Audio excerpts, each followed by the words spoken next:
So last night I was at a property inspection, and when buyers pay for property inspectors to come in, those property inspectors, they're going to go through the property with a fine-tooth comb.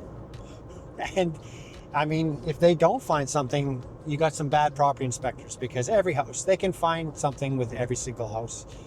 Last night, however, we had a scare.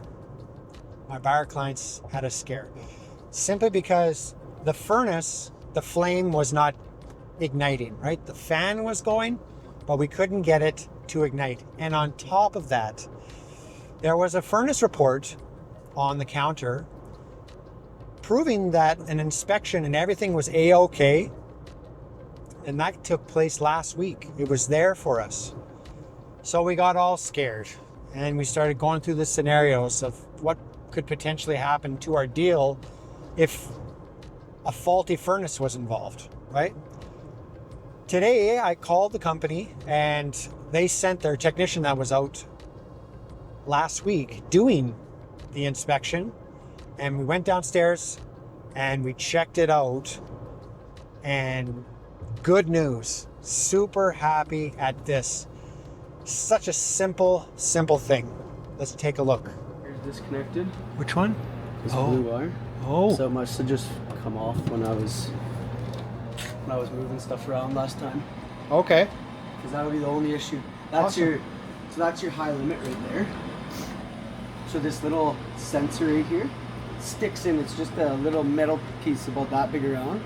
It sticks in probably an 1/8 of an inch into there, and that's right where the heat exchanger is. So it's just a safety in case, let's say your blower quit. Your fan and everything will always come on, or your heat will always come on automatically because it's timed off the board. Okay. But when this thing gets too hot, it will open and then there it cut is. your flames out.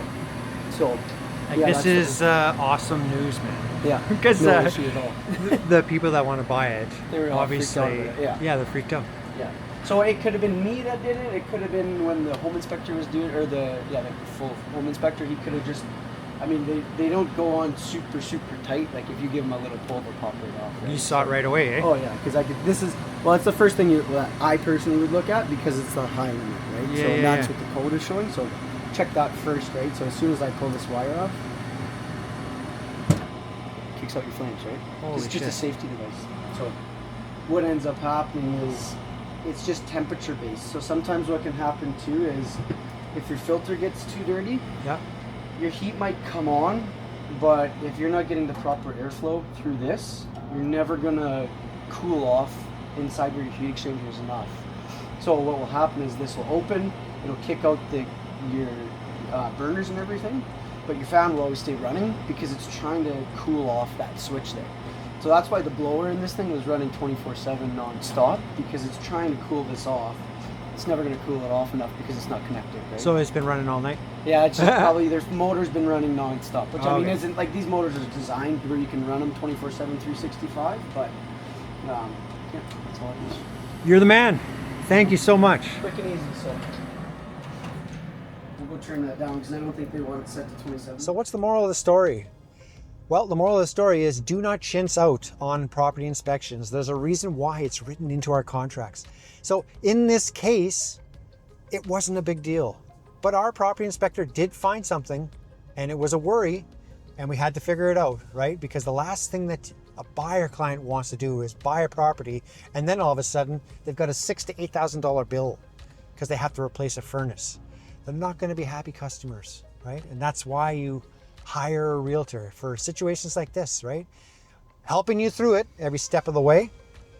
I was happy to zip out here today and bring in that professional and just get the answer, right? And get the peace of mind that, okay, let's keep this deal going forward, right? This is a purchase of a home. This is a purchase of a new life for my buyer clients. So anyways, if you're looking for a realtor, I'd be happy to meet you. 780-619-2175. All my contact information is in my social media. Don't hesitate to reach out. Until then, bye-bye.